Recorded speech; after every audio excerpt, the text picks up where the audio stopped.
Boa noite.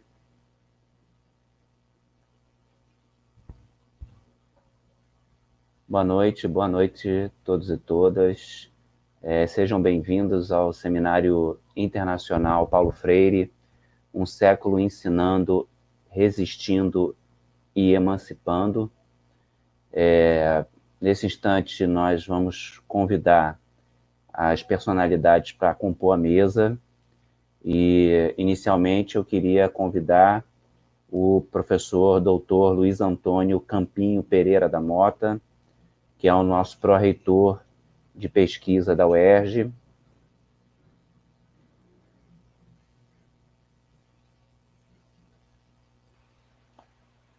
Boa noite, professor. Boa noite, muito obrigado. Em seguida, queríamos chamar para compor a mesa a professora doutora Cláudia Gonçalves de Lima, pró-reitora de Extensão e Cultura. Boa noite, professora. Boa noite. Boa noite. Também chamamos para compor a mesa o professor Lincoln Tavares, pró-reitor de graduação. Boa noite, professor. Boa noite a todos e todas. Chamamos ainda o coordenador desse evento e presidente dessa sessão solene, professor doutor Zacarias Gama. Boa noite a todos, professor. Boa noite a todas. E, por fim, temos a honra de convidar a professora doutora Ana Maria Freire para compor a mesa como convidado especial deste evento. Seja muito bem-vindo, professora. Muito obrigada. Boa noite. Boa noite. A Cláudia e a todos. Boa noite, professor. Uma honra. Obrigada, muito obrigada. Uma grande honra. Uma grande honra para mim também estar numa mesa tão ilustre dessa. Seja bem.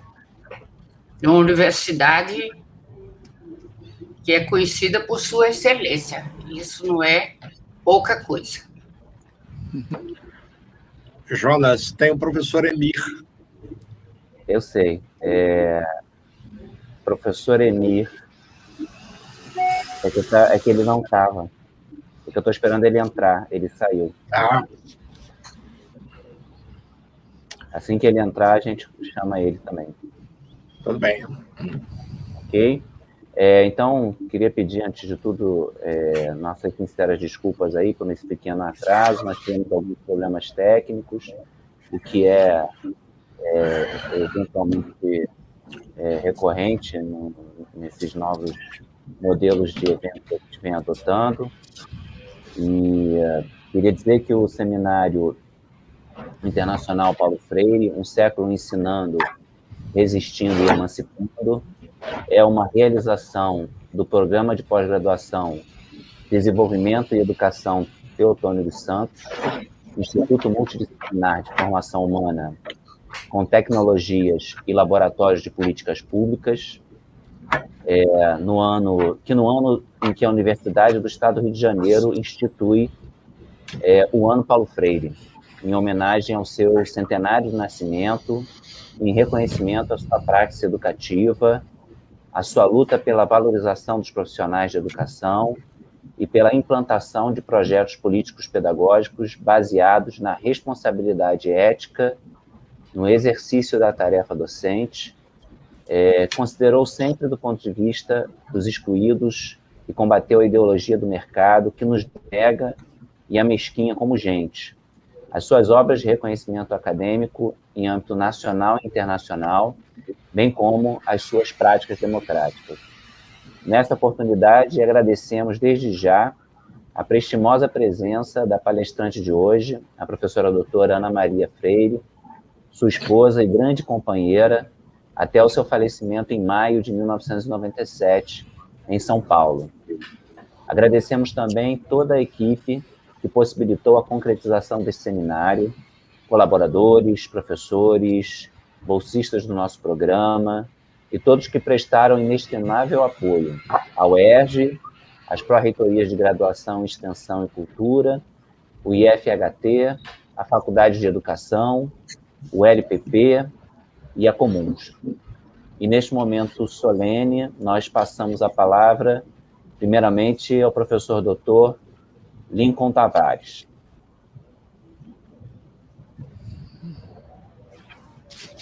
Mais uma vez, boa noite a todos e todas. Espero que estejam todos com saúde e protegidos, afastados no mais possível dessa situação pandêmica que vivemos. Coube a mim fazer esse início, a abertura de trabalho, e aí, em primeiro lugar, eu cumprimento a todos e todas dessa mesa de abertura, dirigindo-me às pessoas de Ana Maria Freire e do professor Zacarias Gama. E trago aqui o abraço do nosso magnífico reitor, o professor Ricardo Lodi Ribeiro. Esse é um abraço afetuoso, um abraço de reconhecimento ao trabalho que vocês vêm realizando e a tudo que já fizeram e fazem pela universidade pública e pela educação pública no país. Cumprimento as pessoas também que nos assistem e aquelas que com muito profissionalismo são colaboradores para que esse evento se realize, o colaborar no sentido freiriano, viabilizando a realização, então, desse evento. Querida Ana, querido Zacarias, demais, no meu entendimento, nós estamos aqui para exercer a nossa vocação ontológica de ser mais, portanto, de caminhar um pouco mais em direção à realização sempre inacabada do nosso processo de humanização, conforme dialogou conosco Paulo Freire em suas obras. Como aprendi com o meu ex-orientando, hoje mais que nunca colega de trabalho, que a gente aprende com os nossos estudantes, né, e viram colegas de trabalho, o professor Vitor Caetano, a partir das leituras de Freire, a humanização ela pauta-se pela possibilidade de exercermos poder decisório próprio, da leitura de ser sujeito, de ser para si, mas sempre considerando, neste processo, a construção da nossa relação com os outros. E é por isso que nós estamos aqui, né, uns com os outros. E como alguns dizem por aí, que agora nós temos a nós, e é importante termos a nós. E esse momento de seminário intercontinental constitui em nós e nos outros um tempo e espaço potencial para promover a humanização. Em um momento tão sombrio, um momento tão difícil da história do mundo, da história desse país, muitas vezes marcado pela desumanização. E nós somos aqueles que combatemos a desumanização, ou pelo menos buscamos combatê-la. E por elegermos a humanização e não o seu contrário como uma verdadeira vocação da humanidade, as relações entre humanos ganham, e com grande significado, uma ação de viabilizar que homens e mulheres, todas as pessoas, tenham o direito de ser respeitadas na sua diversidade, nas suas diferenças, em todas as suas necessidades e desejos, sejam eles individuais ou coletivos, para que exerçam a condição de ser mais. Nisso a gente aprendeu lendo e buscando transformar a partir da obra de Freire. Não me estenderei muito para que outras pessoas possam, assim como eu, nesse momento, viver o esperançar de ser mais. Algo que não é apenas um discurso idealizado, algo que precisa ser efetivado e praticado, algo que essa universidade, a UERJ, como Ana, inclusive, falou na sua fala, no início, nos nossos cumprimentos aqui, inclusive de bastidor, essa universidade pública tem buscado efetivar com os seus membros e junto à comunidade deste e de outras cidades, do Estado, do nosso país, assim como também fez Paulo Freire, dos demais países e do mundo, essa universidade tem buscado atingir essa população, colaborar com essa população, atrair essa população e se refazer a partir da entrada da população efetivamente mais carente, da população mais vulnerável no seio da UERJ, e que isso seja feito sempre coletivamente. Mais uma vez, eu agradeço a vocês, agradeço a professora Ana por estar aqui hoje, declaro aberto esse seminário intercontinental e que venham outros e mais outros seminários com este quilate. Obrigado e boa noite. Obrigado, professor Lincoln. A gente queria passar agora a palavra para a professora Cláudia Gonçalves, para que ela faça a sua saudação inicial. Professora Ana Maria Freire, eu como nordestina, como a senhora e como nosso grande patrono da educação do Brasil, para mim é uma honra e uma emoção enorme estar diante da senhora. Quero dizer que hoje é um dia de muitas emoções, né? Um momento onde nós temos 3.270.000 mortos no mundo e o Brasil chega a 412 mil mortos. Nós somos 12,75% de mortos, professora. No dia seguinte da morte de um grande artista que fez uma fala tão bonita, Paulo Gustavo, nos chamando para a cultura e para o papel de vida, de esperança que a arte e a cultura impõem nesse Brasil. Necessita as nossas vidas. Professora, quero já lhe convidar, fomos todos atropelados por essa pandemia, eu sou a pró-reitora de Extensão e Cultura, eu tinha planos enormes para os nossos teatros, para a nossa concha acústica, e, de repente, a gente teve que transformar tudo em grandes tendas de vacinação, porque a vida se tornou uma emergência, uma urgência, e a universidade pública, e o SUS, e a enfermagem do Brasil teve que arregaçar as mangas e vacinar. Quero lhe convidar, desde já, essa universidade, quando escolheu Freire para o seu centenário, tinha muita clareza da importância de demonstrar e fincar o território de liberdade contra a opressão, como Freire dizia, quando a educação não é libertadora, o oprimido quer ser opressor. Essa universidade, o magnífico reitor, tem clareza da importância de Freire, e a gente vai descerrar o painel Paulo Freire. Vamos, junto com o professor Zacarias, reconvidá-la a esse evento. Quero dizer de novo a importância de Freire, um homem, ele me marcou com muitas frases, professor, muitas frases. E uma em particular, quando ele dizia que me movo como educador, porque me movo como gente. Eu acho que um homem que pensou em educar os mais pobres, um homem que girou e inverteu a ampulheta do conhecimento como meritocracia que se compra no mercado, e ele disse que cada homem é capaz de trilhar o seu caminho pedagógico.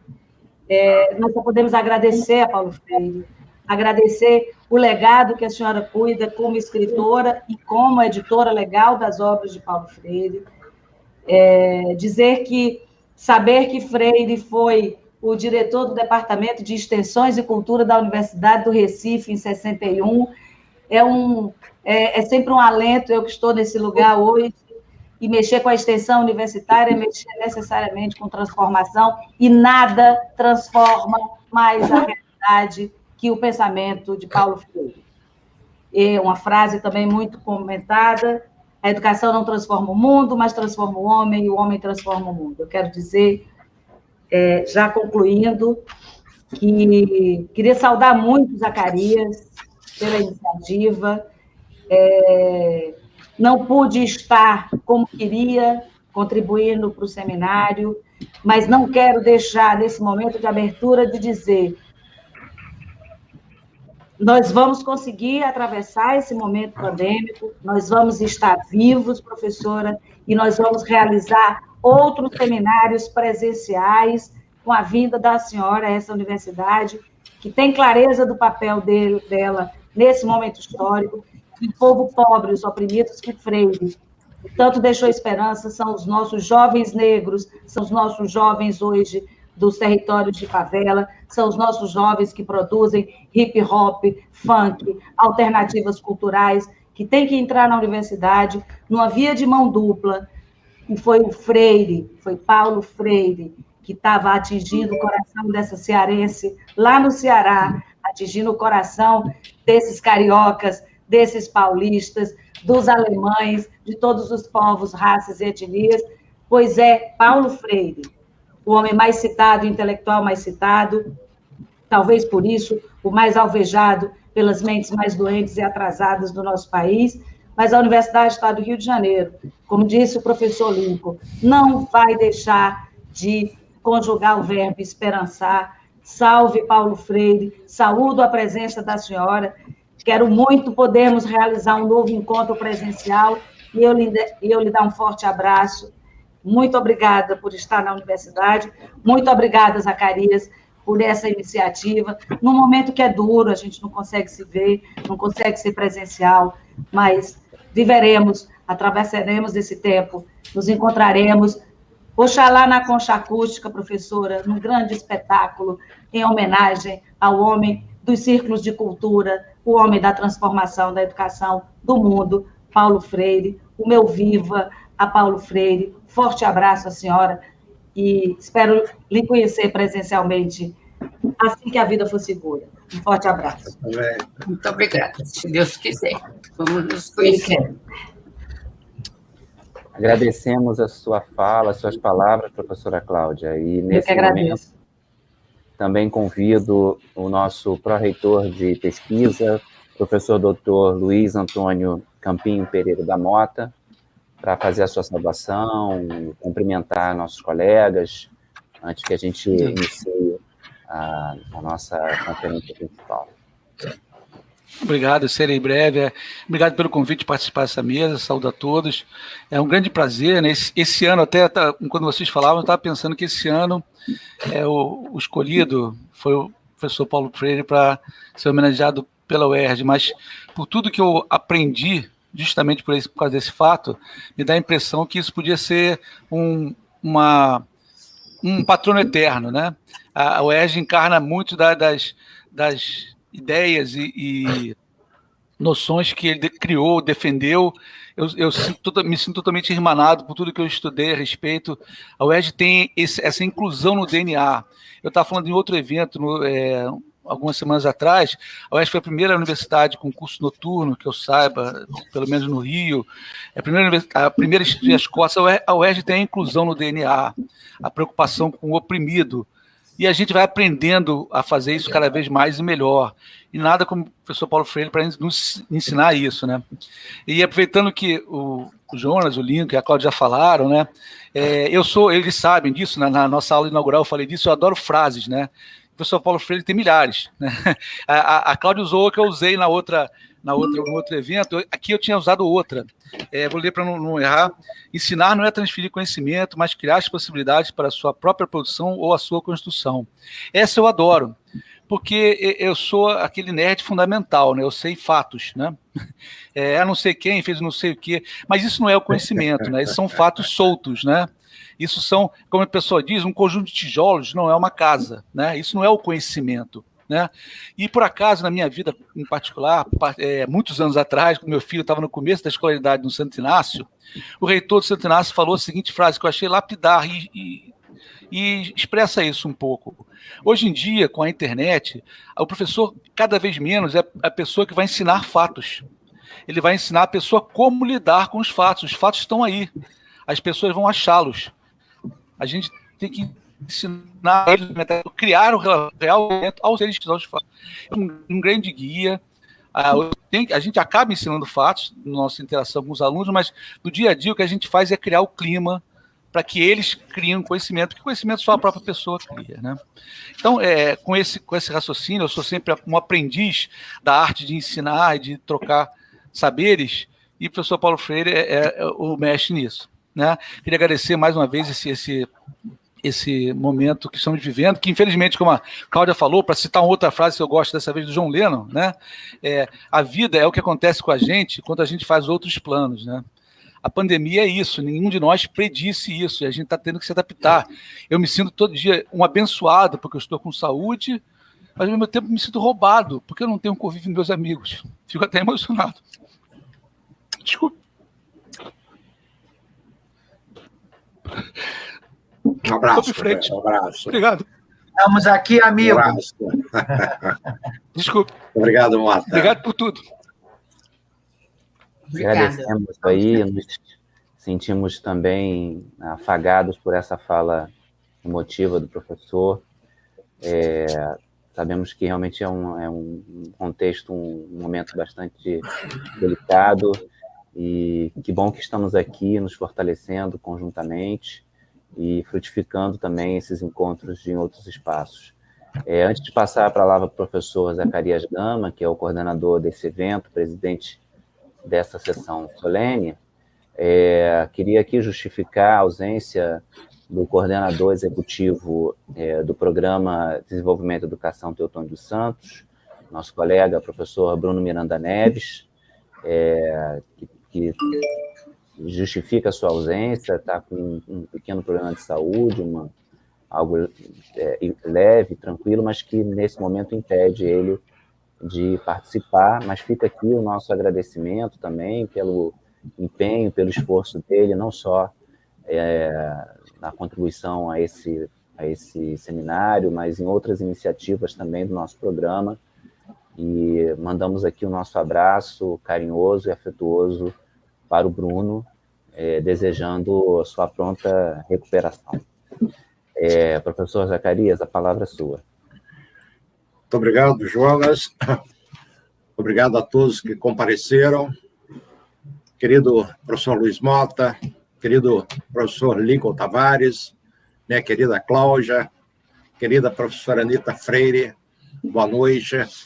Muito obrigado por estarem aqui.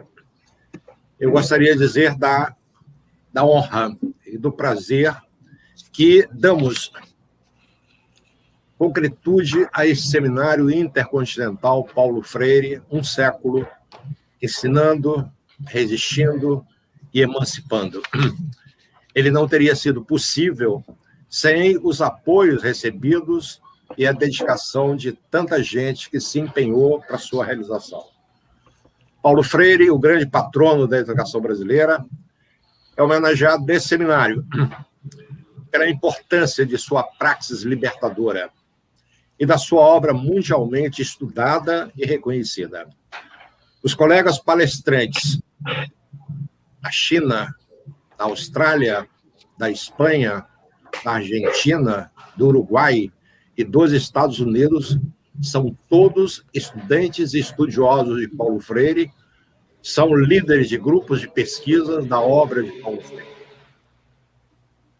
Paulo Freire, sem dúvida nenhuma, é extremamente importante e nos ensina a levar as pessoas, sobretudo os nossos estudantes, a ter uma leitura própria de mundo, a se desalienarem, a se desacabrestarem, a assumir o mundo como sujeitos da história. Tem grande sentido, portanto, realizar esse seminário, sobretudo no momento em que forças reacionárias governam esse país, negam a ciência e tripudiam sobre a morte de mais de 410 mil vítimas de Covid. Juntando a todo esse flagelo, ainda perseguem o nosso grande patrono da educação, como se ele não tivesse a importância nacional e internacional que tem. A todos eu desejo um bom aproveitamento, boas reflexões, e convido a professora Ana Maria Freire a proferir a sua palestra. Muito obrigado a todos, uma boa noite para quem nos acompanha, e se cuidem, essa pandemia não é brincadeira. Um abraço a todos. Boa noite, Ana. Bem, boa noite. Posso falar? Sim. Boa noite. Boa noite. A nossa colega e aos outros colegas que estão aqui formando essa mesa para homenagear Paulo. Quero dizer que eu me sensibilizei muito com esse convite. Paulo é doutor honoris causa pela Universidade Federal do Rio de Janeiro. E o título dessa conferência, desse encontro, dessa live, o que seja, desse encontro intelectual e amoroso em torno de Paulo, como diz Paulo, um século ensinando, resistindo, emancipando. Achei de uma sabedoria enorme. Quero agradecer esse título, esse subtítulo. Gostaria de dizer à nossa colega que o Serviço de Extensão Universitária no Brasil foi criado por Paulo Freire. Paulo, professor do que se chamava ainda Universidade do Recife, considerava que as universidades, e que a do Recife não era nenhuma exceção, eram redomas onde alguns faziam elucubrações mentais e onde pensavam que desenvolviam a grande ciência alijada do povo, alijada das populações menos ricas da sociedade. Num tempo em que praticamente só as elites frequentavam a universidade, esse conhecimento era um conhecimento, o que se dava na universidade era um conhecimento fechado, que não deveria ser distribuído, que não deveria ser socializado. Paulo, com o reitor João Alfredo, Paulo dizia que foi um dos melhores reitores lá em Pernambuco, eram muito amigos, embora de diferentes posturas ideológicas e políticas. Ele era um homem de direita e Paulo era, vocês sabem, extremamente de esquerda, mas ele dizia, um homem que tem uma correção de princípios e de valores e de ações que nós temos que respeitar. Ele um dia foi ao reitor e disse, nós precisamos criar um serviço de extensão cultural para que possamos trazer à universidade, por meio de conversações e por meio de uma rádio que nós temos que criar, nós trazermos o conhecimento popular para trabalharmos cientificamente e devolvermos ao povo esse princípio que eles têm por intuição, por sensibilidade e absolutamente fora dos critérios científicos. E foi assim que se criou o Serviço de Extensão Cultural em Pernambuco, no Brasil, e foi na Universidade do Recife.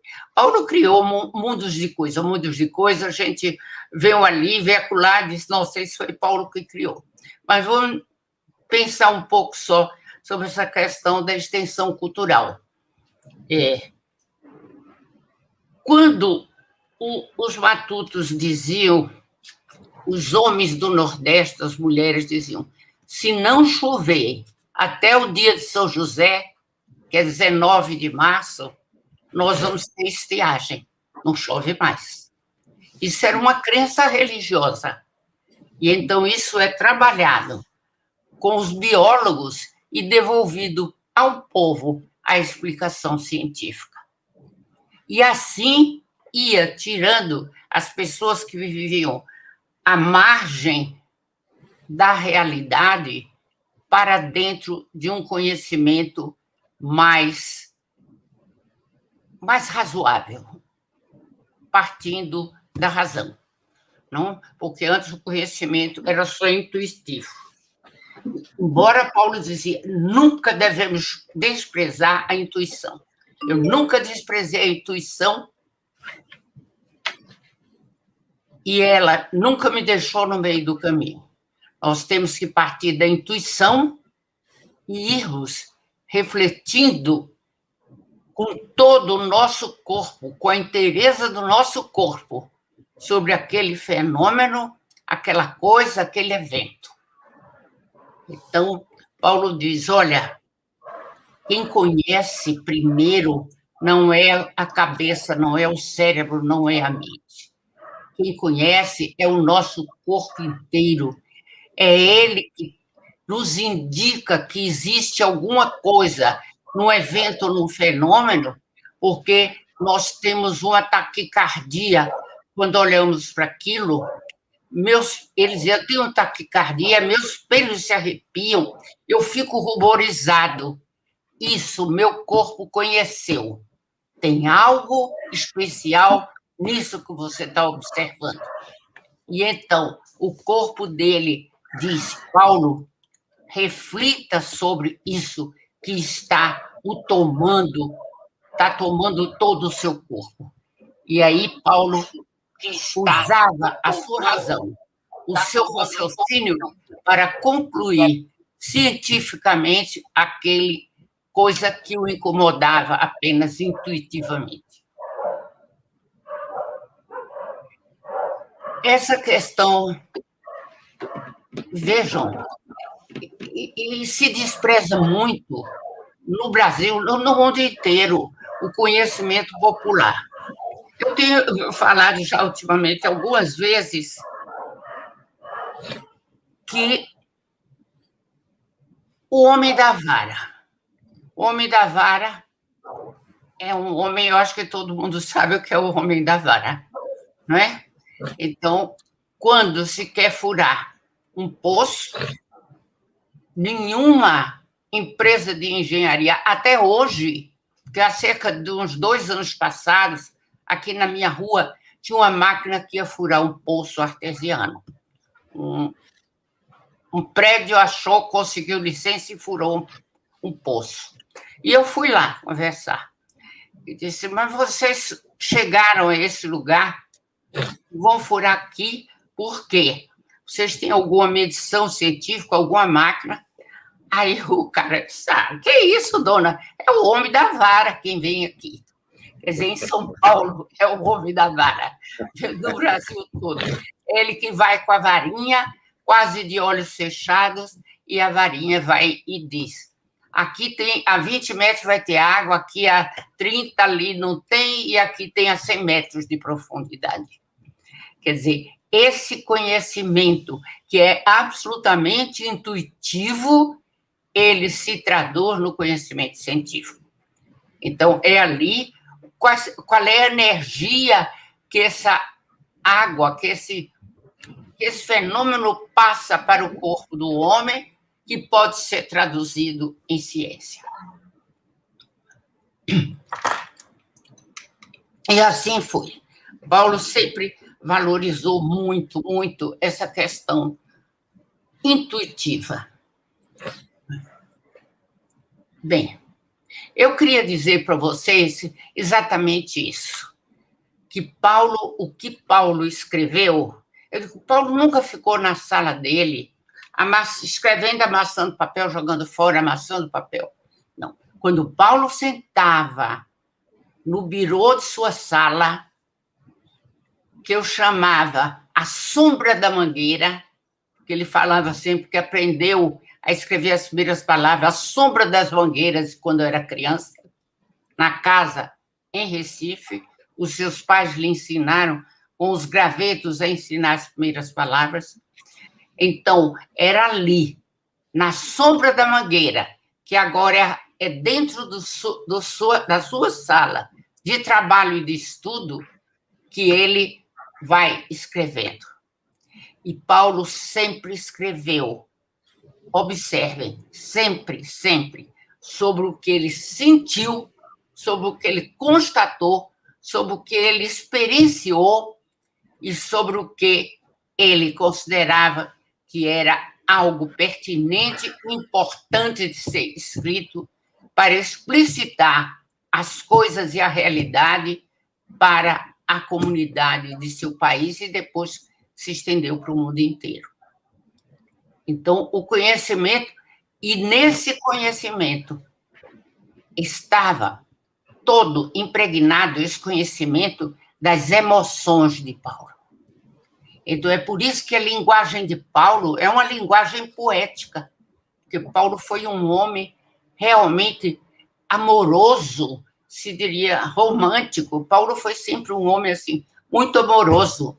Então, a linguagem dele é poética.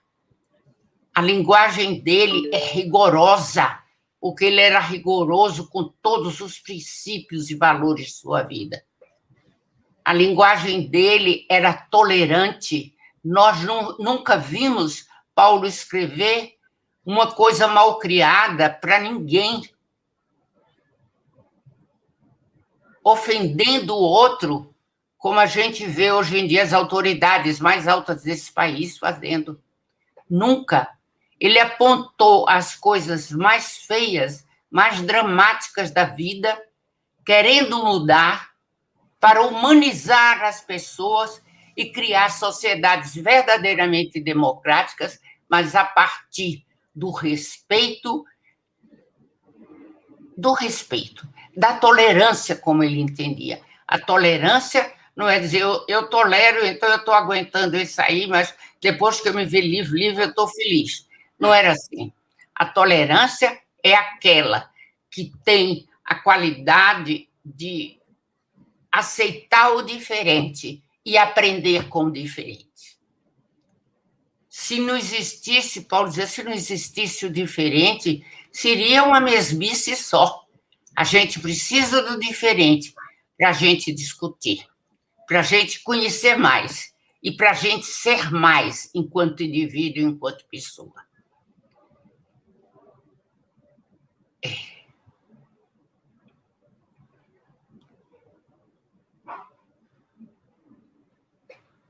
Paulo dizia, eu não posso, não quero e não sou tolerante do antagônico a mim. Por exemplo, Paulo jamais ia discutir com esse capitão que anda por aí. Jamais ele iria. Ele diria, não tenho como fazer nenhuma relação de que possa ter um diálogo promissor, um diálogo de crescimento para nenhum dos dois.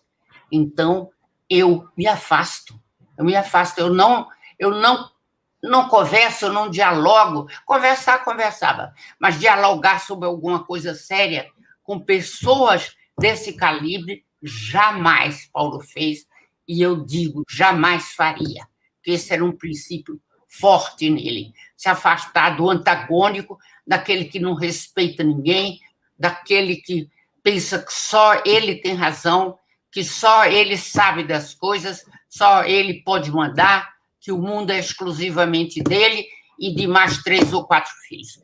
Nunca poderia fazer um diálogo com pessoa assim.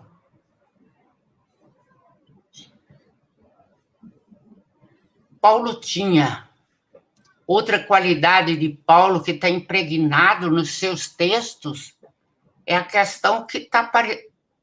Todas elas vão se imbricando, as qualidades vão se imbricando, não é? É a coerência, quer dizer, a coerência entre o que Paulo dizia, escrevia e fazia.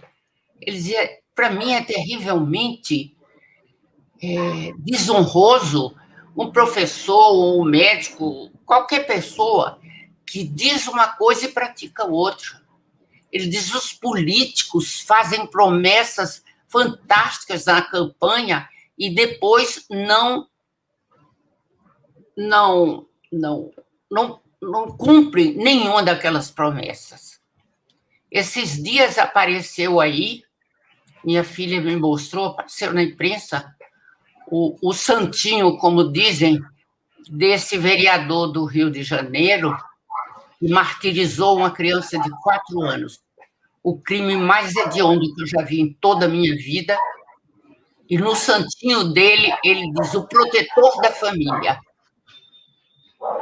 Ele coloca como uma das qualidades dele para ser eleito, era protetor da família. Isso é o máximo do abuso, da violência, da crueldade, da mentira. Nós devemos repudiar. Ou dizer, nós temos que ter coerência entre aquilo que a gente diz e aquilo que a gente faz. Agora, às vezes, uma vez ele disse alguma coisa Eu digo, Paulo, isso não está muito coerente, não. Isso é, de vez em quando eu digo uma coisa assim, para mostrar que eu sou coerente, eu tenho que fazer o contrário para me sentir coerente. Paulo tinha uma capacidade de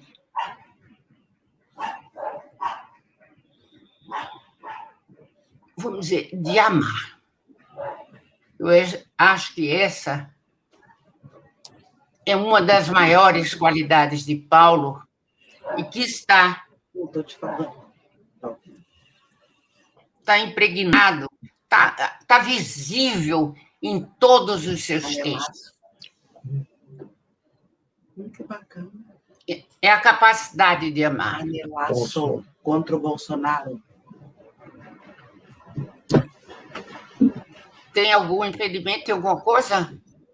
Não, é que está acontecendo um ato forte contra o governo Bolsonaro. São 8h e o povo está fazendo um panelaço em homenagem ao Paulo Gustavo contra o Bolsonaro.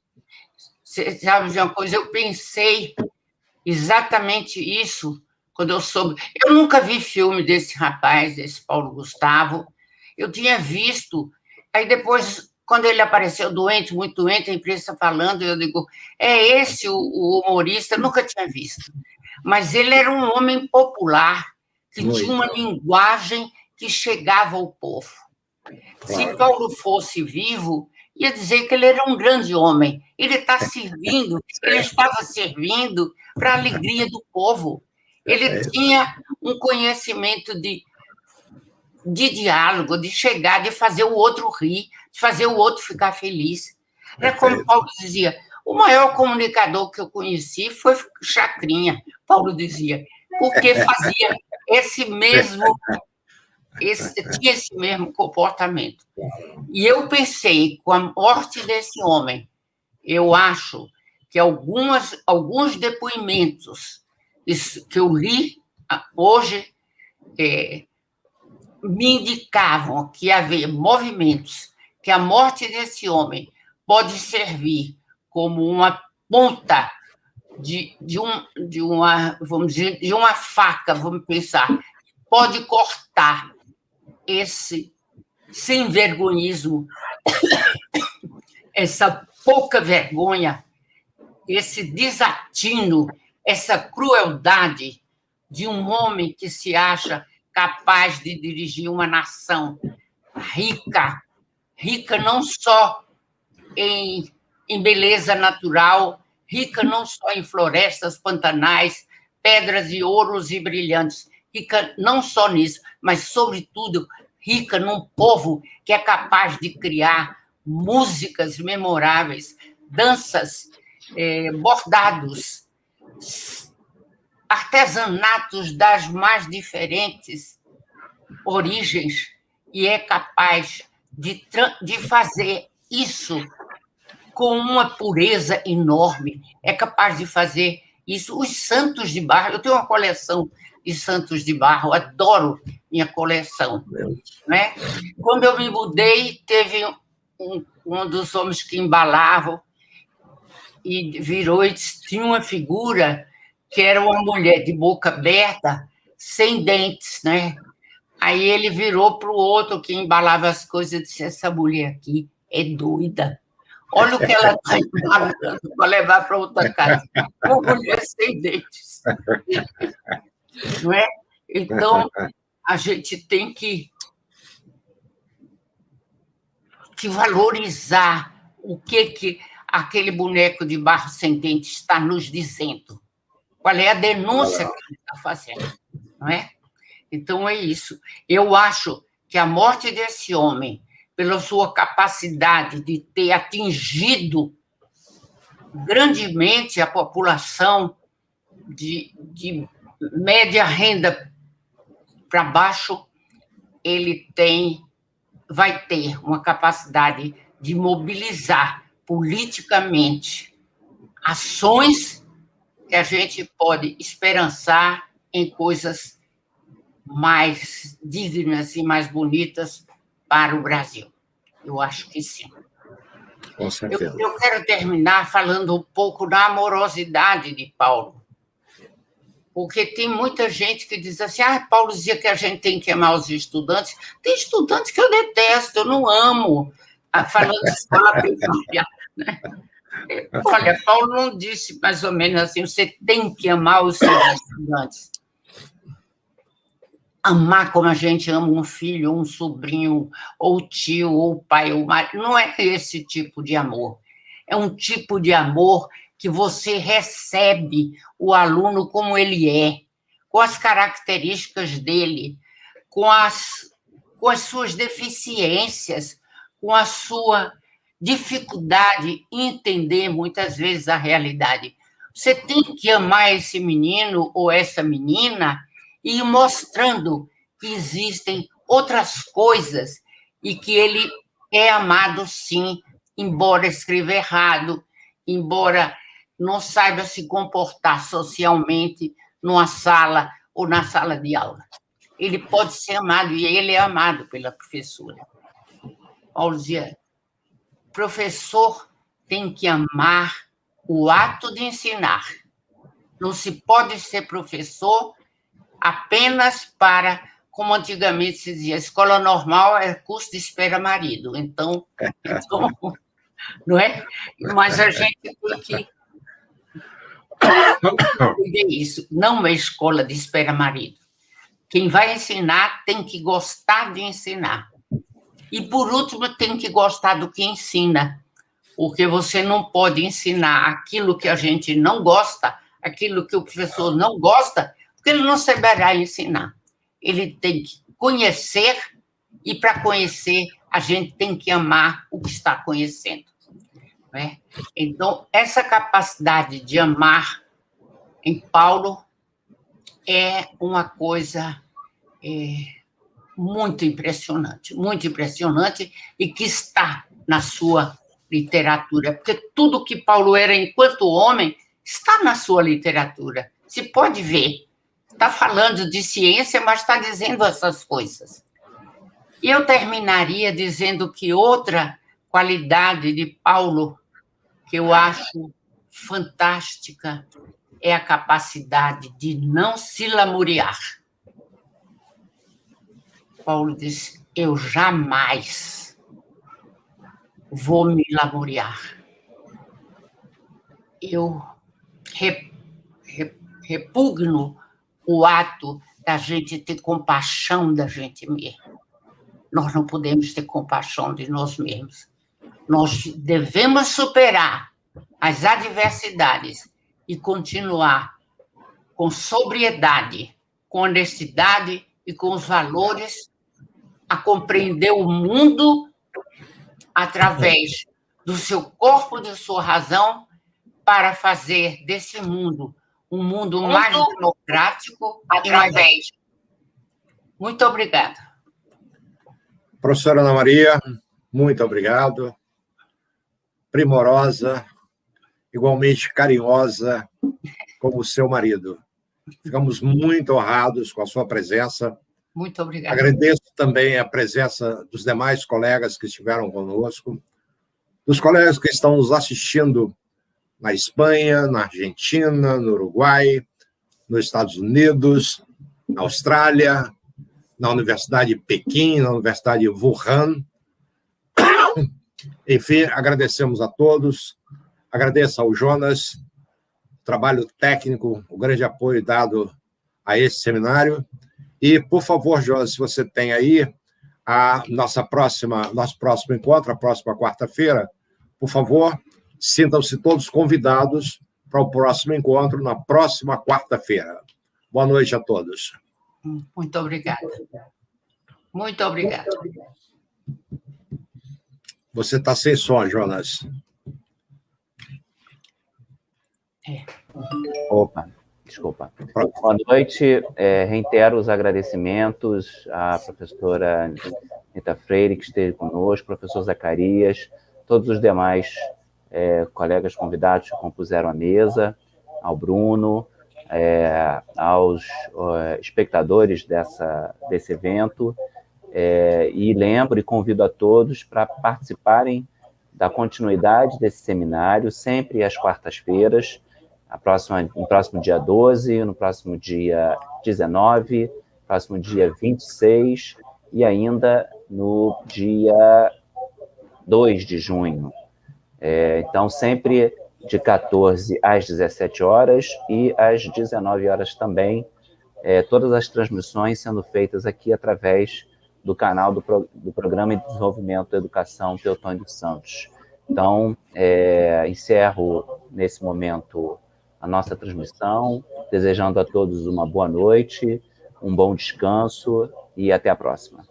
Até a próxima. Obrigado. Muito obrigada.